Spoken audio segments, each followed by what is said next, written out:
Can you just walk us through what this offseason has been like for you? Like, what was the Spencer Dinwiddie offseason like? You can take it from there, however you want to talk about it. Shoot, I spent. Oh, you good, Aaron? You all right? Okay, sorry. He's like falling in the background and whatnot. That was cool. I mean, shoot, I just spent most of my time at the start in San Antonio being a dad. Then I went back to, LA, my hometown, and just pretty much trained and got ready. Once I was clear of everything and felt good and all that stuff.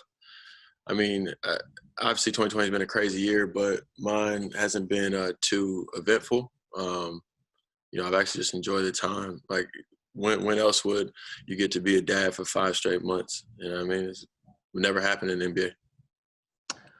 Next question goes to Brian Lewis with the New York Post. Hey, Spencer. How you doing? Good. This is twofold. I mean, could you just give us an idea? Obviously, you're an LA guy. So, I mean, when KD and Kyrie are working out and you haven't had the chance to see them on the court, what did they look like to you? And the second part is, with you representing yourself, yes? How does that change the dynamic of any conversations that you have with Sean? I know he's had an open door policy, but when you're talking to him about, hey, I see this, I see my name with this, blah, blah, blah, how does that dynamic change when you are your own agent?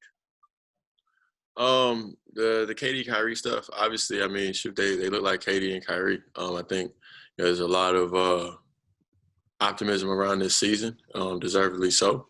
It's going to be, about how we coalesce and come together and all that other good stuff. But, in terms of talent, we've got it in the building, so it's going to be on us to capitalize on it and make it happen. As far as like, basketball, my journey, talking about agent, this and that, all that. I'm obviously in an interesting situation where, like, at the end of the day, you come out here and try to win games the same way I've always done, and hopefully it works itself out. Whatever they're gonna do from a front office perspective is what they're gonna do, and my job is to help this team win games. That's all I can really focus on. Next question goes to Greg Logan with Newsday. Hi, Spencer. Listen, I don't think anyone has played as many different roles with the Nets as you have, being called upon off the bench, starting, whatever. How do you visualize your role as long as you're here with KD and Kyrie? And secondly, would you like a bigger role on another team, or are you happy to stay here? I mean, I think, when all this stuff was being put together, I said it before, like, I kind of envision myself as like the Draymond of the, if we're going to liken ourselves to Golden State and the special things they were able to do. Just kind of that glue, that multi-purpose guy. Like you said, I've worn a lot of different roles for this team. Off the bench, starting, closer, whatever, point, off the ball, whatever it may be. So that's just kind of how I view myself. You know what I'm saying? The multi-purpose utility guy, help keep the guys together, try to make the sacrifice plays and help the team win. And then whether I'm here or not long term, I mean, that obviously all comes down to, next summer, but it's not something that I can worry about right now. I mean, Sean makes the decisions to put the best team possible on the floor, and hopefully we win. And then, that'll be a more accurate conversation for, what is that, July 20 or 21, right? Than right now. Next question goes to Malika Andrews with ESPN. Hey, Spencer, I'm wondering how you're processing. We know you as a guy who pays attention to other things that are going on in the world. I wonder how you're processing the rising COVID cases in New York City and the NBA's attempt to play with the same set of guidelines they did inside the bubble, outside of the bubble, given what we're seeing in NFL and colleges and that sort of thing.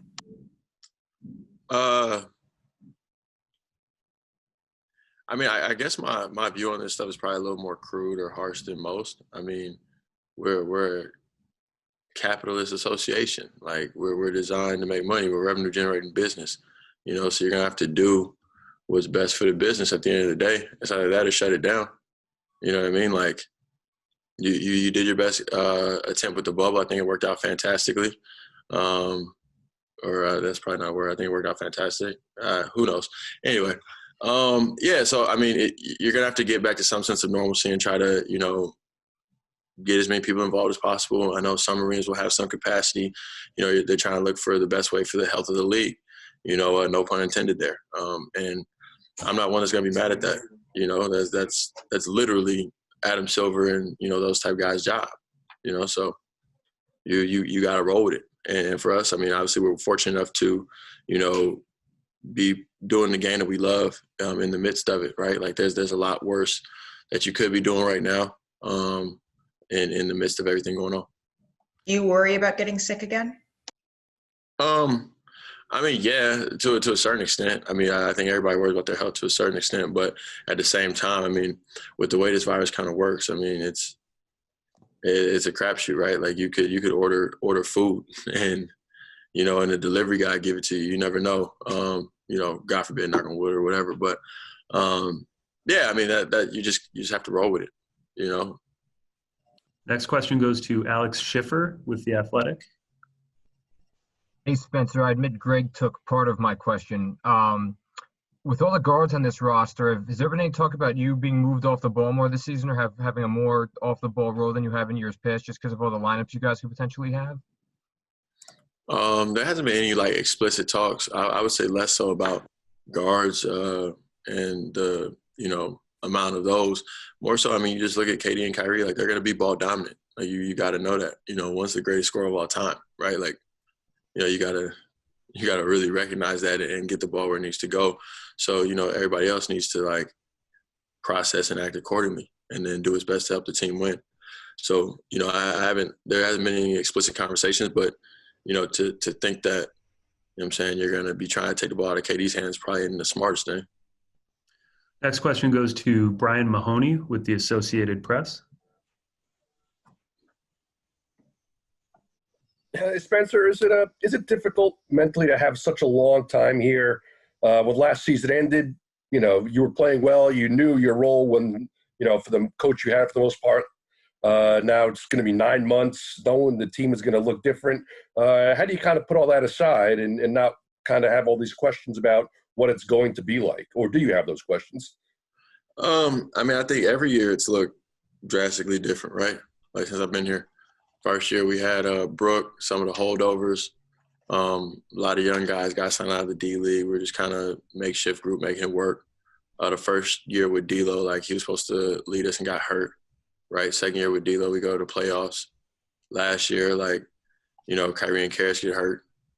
You know, it's just every year's been completely different. You know, this year we have championship aspirations, right? Like it's, you know, it's a lot better to be on this side than it was on the other side. So I don't think it's something to be worried about or worried about the layoff. I mean, you know, will there be a certain amount of rust? Sure. I mean, but we're also playing with no fans. It's still going to be a new experience. Everybody's going to be kind of walking into this blind to a certain extent. And it's just kind of on us to come together as a group. And the most cohesive group will probably win a championship of the teams that have the talent to do so, which, you know, we are one. Next question goes to Ian Begley with SNY. Spencer, thanks for doing this. Hope your family, your loved ones are well, given the circumstances. I was going to ask a question about COVID, but you already covered it. So I guess the other thing I'm curious about, like, are you still representing yourself now, or did you hire someone? Yeah, I mean, largely my decisions are my own.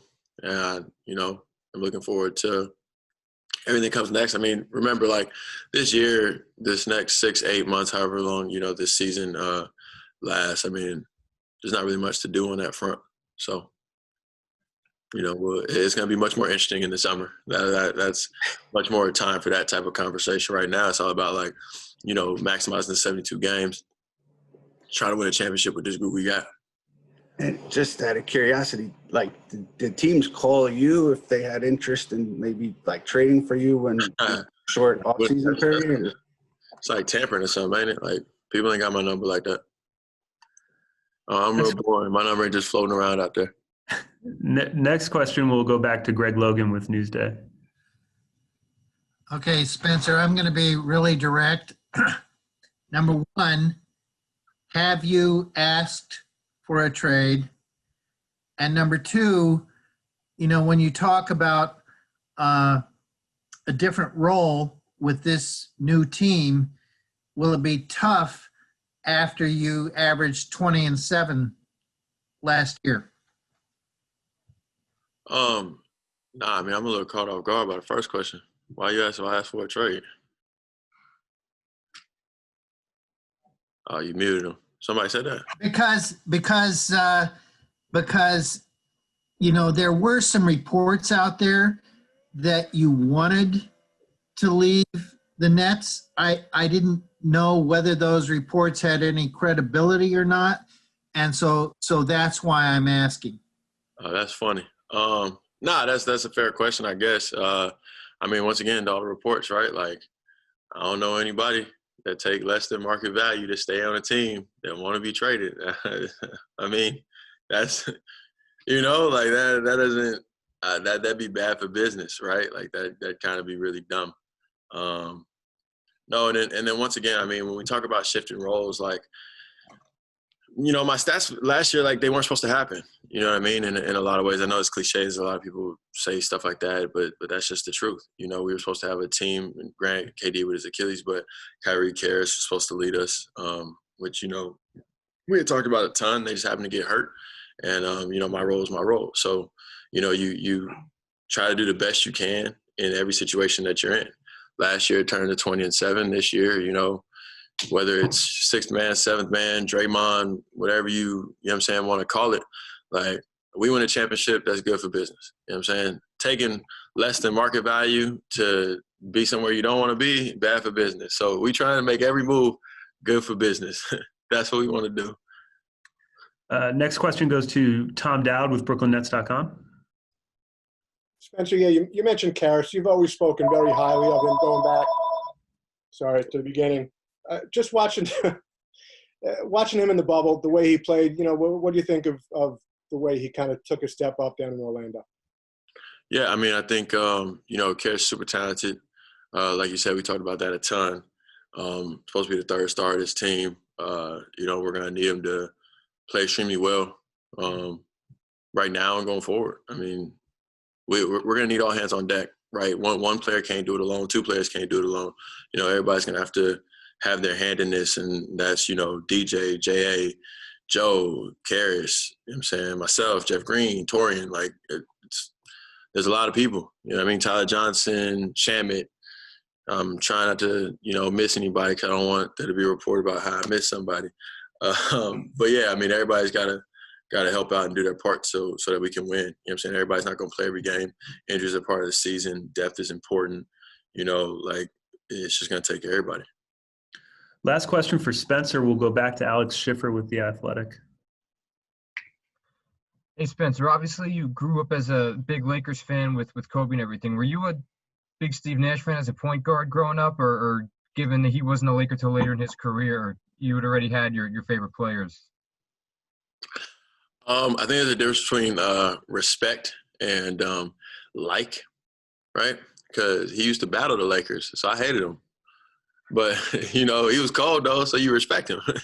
And then obviously as you grow and you understand, and you see the nuances of the position that you're playing and how he does it at the highest level, obviously winning MVPs and whatnot, you watch him and you try to learn from him and take from him. And so, it's actually, a dream come true to be able to have him as my coach. As far as, the little kid fan, though, hell no. Hated him. What? hated our other coach, Amari, too. You can get him out of here. Tiago with the Spurs, hated him. Anybody that went against Kobe and the Lakers, hated all y'all. So if they're my coach, that's too damn bad.